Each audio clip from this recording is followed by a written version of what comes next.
I know half you're the country's friends with Newsom. Yeah. We live here, right? Oh, we yes. live in California. I was born here. In Oakland, they have Kaiser Hospital, where my pediatrician was. The hospital put out a notice last week. Employees are not to leave for lunch. It's too dangerous. Right. In downtown I read Oakland. that. That's on him. Our homeless problem. I don't want to hear that the homeless problem is intractable. You want to be CEO? It's your problem. It's your desk. Yeah. I know you like him, but I just think I can't imagine him having the gall to run to lead this country when he's run this state into the ground. All right, folks. So we talk a lot about Bill Maher's Trump derangement syndrome, but what I think is equally as weird and frankly kind of annoying is Bill Maher's Gavin Newsom denial syndrome. And this is where Bill will champion himself as an anti-woke liberal, right? An old school liberal, not like the crazy woke left-wingers of today. He'll indirectly, at least, complain about the radical policies getting passed out of the California Capitol, and yet still says he wants Gavin Newsom to be the president. And then every time one of his guests asks him, why? How does that make sense? How does that add up? The short summation of Bill Maher's answer is, well, I just like the guy. I mean, I kid you not. We've reacted to Jillian Michaels. We've reacted to Patrick Bet-David. His answer always reverts back to he doesn't know exactly why he wants Gavin Newsom to run for president. He doesn't deep down, at least it seems, agree with a lot of Governor Newsom's policies. He just very irrationally, I don't know, likes Gavin Newsom's hair. I mean, Gavin does have similar hair to Bill, so I don't know what it is there, but won't stop defending Gavin Newsom. And recently, he had a guest, I guess her name is Caitlin Flanagan, on Real Time, who is a California born and raised native, who calls him out on this, and it's pretty fun to watch. So let's take a listen at what Caitlin Flanagan had to say about this. I know half you're the friends country's with Newsom. Yeah. We live here, right? Oh, we yes. live in California. I was born here. In Oakland, they have Kaiser Hospital, where my pediatrician was. The hospital put out a notice last week. Employees are not to leave for lunch. It's too dangerous. Right. In downtown I read Oakland. that. That's on him. Our homeless problem. I don't want to hear that the homeless problem is intractable. You want to be CEO? It's your problem. It's your desk. Yeah. I know you like him, but I just think I can't imagine him having the gall to run to lead this country when he's run this state into the ground. When we just had Governor Brown not that long ago, Oakland was safe. Things were going on. It's not good. It's not. And listen carefully, right? You heard Bill actually agreed with her. He's like, yeah, no, it's true. Then why do you support Gavin for president? I mean, it doesn't really make sense. The best predictor of future behavior, i.e. future policy, is past policy. If this is how Gavin runs California and you agree that California is not well run, then it doesn't make any sense. Okay, it doesn't make any sense. He looks very shiny, but he's not a straight shooter, and he's not willing to do the hard things to make this state better. And that's his only job. He doesn't realize that. He thinks it's to go sing Kumbaya with a former Marvelette at New College of Florida to make some big point. Meanwhile, back in our state, people are dying in these encampments. Well, I'm hoping that running nationally will bring him more to the center. Okay. But see, that doesn't make sense. You say running nationally will bring him more to the center. This is what Bill's excuse has been. Hey, if he runs a national campaign, he'll moderate his stances, right? He'll become more moderate. The issue with that is maybe that's true, right? That's what most general election candidates, Republican or Democrat, tend to do. Hey, you're a general election, you're trying to win over the whole country. Yes, I fully predict Gavin's rhetoric would not be as radical as it is as governor of California, but beyond the rhetoric, what happens when he's the president, right? I think when you're the president and the policies you try to implement, the direction you try to go is more or less where you really stand, right? Don't be delusional about this, Bill. We know this to be true. But so that logic has never really made a whole lot of sense to me. I wonder if Bill would make that excuse for literally anyone else, right? because it's just such denial to look at his record of governor, agree with the girl saying that his record as governor is not a good one, and then still simultaneously say, well, he'll be more moderate on the campaign trail for president. Okay, but what's he going to do when he's in office? Isn't that what really matters at the end of the day? Or, Bill, are you really just like the other liberals that you claim you're against, which is you're totally dictated by your emotions, right? And you claim to be against this. Hey, safe spaces, sensitivity, it's all a bunch of crap. You say stuff like this, but then simultaneously, really, when you break it down, your defense of Gavin Newsom is that you like the guy, and, you know, say it or not, you seem to have a bromance with him, right? He kind of just makes you feel good when he talks. Let's be real about that. That seems to be what is going on here.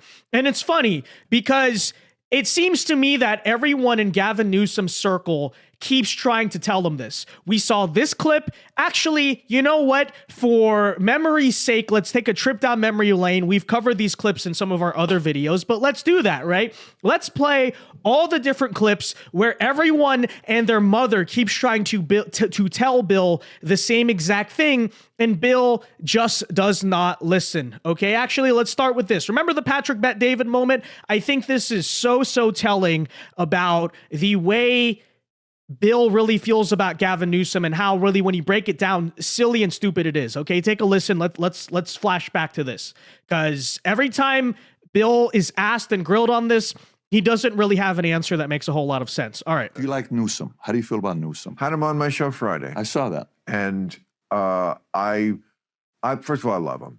You just like a guy or you don't. I've known him for a long time. He's done my show for a long time. So is that what it is? You like the guy? I like the guy. Okay, but what do you like about what he's done? You know, he's not running to be your best buddy. He's running to be president. If you don't agree with his politics, then again, I don't see how this adds up, but let's hear him try to rationalize that. Do I love everything he does as the governor of California? No, I don't. I wouldn't say I'm undertaxed. Yeah, I have issues with this state. He's a guy. One reason I want him to run for president, well, is because he's obviously a winner. This guy could do it. It's insane that we have the guy, but we can't run him because we have to tiptoe around Biden. And define a winner. Well, he would win the election. Oh, so he would win the election. He's a talented debater, speaker, communicator, deflector. And politician. And deflection. Did you hear that? He's a talented debater, speaker, communicator, deflector. And Maher's like, yeah. Maher doesn't even realize. Right. So exactly. He's a smart guy. He's a smart, real guy with a pair of balls. Do I love everything? No, you never do with a politician. But first of all, I think if he ran for president, it'd be great because it would force him to move to the center. Now you're running not just in California. I mean, this is California. It's weirdo. Are you a results-driven guy? No, I like to watch things fall apart. I mean, of course you wouldn't build a show that you build and win at the levels you won, for decades if you weren't results-driven, right? I mean, you're Bill Maher. You know, what do you mean? What's the point about results? That's exactly where I'm going with you. So results-driven guy. Right. What areas has Newsom won in? You said he's a winner. Winner of the election. He could win the election. But based on what, though? Do you want results? Like, what has he done to California to say he's a winner? What? Oh God, I don't know. It's too. Bill, you're a smart. You know what? Guy. He made it rain. Okay, dude. It wasn't raining. I saw when you said that. He said, "Great job." It wasn't raining, and now it's raining. So he's got my vote. Okay, you know what? Respect. I mean, he. I don't know. I don't follow the news. That's a character Bill, I play on television. Notice that, okay? And this happens repeatedly, every single time when he's really asked, why exactly do you like Newsom so much? And I quote, what is the response there? I don't know. And again, that's what this really boils down to. He just likes the guy. He doesn't know why, but he just likes him, okay? So throw aside his politics, throw aside ideas, policies. None of that stuff matters. The guy has a nice haircut. Very logical of you, Bill Maher. Since we're going down memory lane, let's just play the one last clip where Jillian Michaels grills him on the same exact question from a different angle, right? Because you could say, oh, but Patrick is a conservative. Patrick is a Republican. Fair enough. Here was the recent episode where Jillian Michaels, once again, everyone in Bill Maher's circle keeps trying to tell him the same thing and he just won't listen, presses him on the Gavin Newsom question, okay? Trying to get Gavin to run for president for a very long time. And my thoughts exactly, Jillian. Are you serious? Are we living in Gavin Newsom's California? Why? yeah, and I'm sure your life is just a I nightmare. left because of him. Oh, right, you're Moved in to Florida? Miami. And so, you know what? I'll tell you something. Lived here my In whole life. 2020, I've lived here since '83, Okay. and I love where I live. I love California. I lived in Malibu. I'm dug in here. I did in 2020 when there was a week when the sun was blotted out from the sky because of fires. I did look at moving to Florida. Now, I think it was It's funny. I remember that week because I grew up in LA too. Yeah, I a remember little that. like when I was contemplating suicide when I was in high school and college. If I got laid once, I would stop to kind of, and I don't think I was ever really going to do it. But I did actually, or get married. You know, I was engaged once, but you know, there are things you in your life you're like, you know what, I might do that. And part of you was like, yeah, never going to do that. Okay. So, I mean, and I think That perfectly, by the way, that perfectly describes Bill Maher actually changing his opinions or changing his mind, right? Exactly, because we always complain about this. He kind of gets it, but he really doesn't. When is he going to fully wake up? Well, he's a stubborn guy. He kind of just said it himself. It's true. moving to Florida is in that category, but I did look at it because I share your frustrations with California. I do. And those are the things I was saying to him. I mean, this is Then why do you support him for president? Oh, I'm sorry. That's a logical question, right? That makes too much sense. Okay, everyone knows if you don't like Gavin Newsom just because of his haircut, you are the problem. I guess I don't know. this one The I think I things- could speak But to again, if pretty you eloquently. But are you happier in Florida? Yeah. What is it in Florida that's that compensated more than what you had here? It feels less crazy than it does here. Here, you just Florida's less great. Yeah. Hear me out. Hear me out on this. Really? Here's the what I place mean. where the people are Okay, on bath salts, like Your fucking an girl, alligator? Sage Steele asked me, she's like, what was the moment when you felt like California had lost its mind? And it was a piece of legislation that I can't recall. Did it affect your life? But Bill, Did it affect your is life? the crime affecting our lives? Is the homelessness affecting our was lives? crime affecting your life here in Yeah. Such an elitist question, by the way, which of course we do talk about this. Bill Maher lives in his ivory tower. Did it really affect your life? It affects someone's life. And even more tellingly, listen to what Jillian actually responds with here. Absolutely. My house got broken into. Your house got broken into. Yes, and guess what? The relationship with PG&E, my house burned down in 2018. Where's your house? I lived in Malibu. Malibu. Bonsaw, yeah. You got broken into in Malibu? I got... Things so- are Yeah, it happens in California. You know, I grew up in LA, just like, you know, these two people lived or used to live. It's gotten bad. Right towards the end, before I left, it did get to the point where this type of stuff would happen in Malibu, Beverly Hills, whatever. But even more importantly than that, yeah, newsflash, Bill. You notice how shocked Ivory Tower Maher is by this.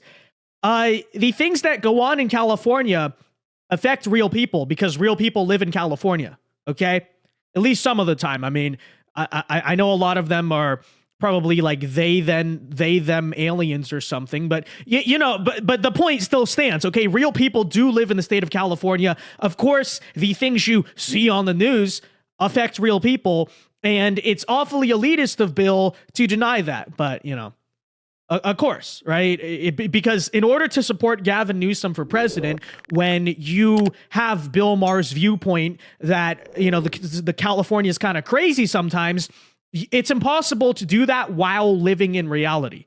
And that's exactly what's going on here. He doesn't live in reality. rough out there. And it was so nuts. I'm voting And for Trump. guess who let the guy out during COVID? Because I got the letter. Newsom. It was the guy's third offense. He broke into our house. He had duct tape and a video camera.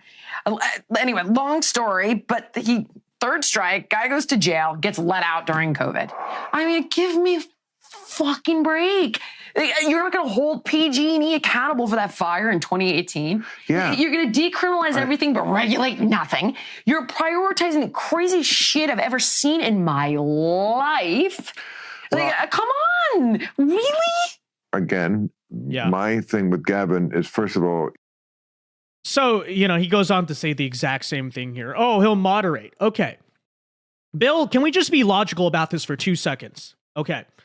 So, just as some examples, as she brought up, he pursued very ridiculous and crazy criminal justice reform that is still going on to this day in the state of California, where essentially, let's let all the criminals out of jail and, they did it again. Well, at least, they were being rehabilitated. It must be socioeconomics, right? Okay. What makes you think that as president, if a criminal justice reform bill comes across his desk like that he's not going to sign that, or that he's not going to pursue a policy like that? Because honestly, I get it. You may make the case, okay, well, as president, it's going to be a little harder for him to pass certain policies. But overall, if you want to talk about the prediction of how he'd be as a future national executive, look at him as a current executive. He does that. The PG&E thing, right? It's basically a corruption scandal. He's letting them off, the business money donors. Okay, if he's that corrupt on the state level, and we know that absolute power is more likely to corrupt the more absolute the power becomes, you don't think he'd be a corrupt president, Bill? I mean, get a grip here. Come on, man. But, it is what it is, okay? I don't think Bill is ever going to understand it. He's never going to get it. Frankly, like I said, I call it a Gavin Newsom denial syndrome, because that's all that it is at this point. What other term can we use for it? It is pure denial. It is denialism. It is cognitive dissonance, right? He wants to reconcile this idea that I'm still a Democrat, I'm still a liberal, but I don't like all this stuff. And I don't really like Biden that much, with the idea of, still trying to, I guess, be against the woke and all of that. And it doesn't really add up, because Bill doesn't really recognize, or maybe he does, but again, he's in denial about it, that it's not just a Joe Biden problem, right? The wokeness, or it's not just a problem on a college campus. The wokeness, quote unquote, aka the Democrats' hard political push to the left, has consumed much of the Democrat Party, and Gavin Newsom, his favorite poster boy, is no exception to that. But yeah, whatever. He's going to deny it. It is what it is. Good luck trying to convince him of anything else, right? With that said, folks, let me know your thoughts on all of this in the comment section down below. Do you agree about the denial syndrome? Be sure to leave a like on this video, subscribe to the channel if you are new. Have a very great weekend, and until next time, Alpha Moves Only. God bless. Have a very great day, and peace.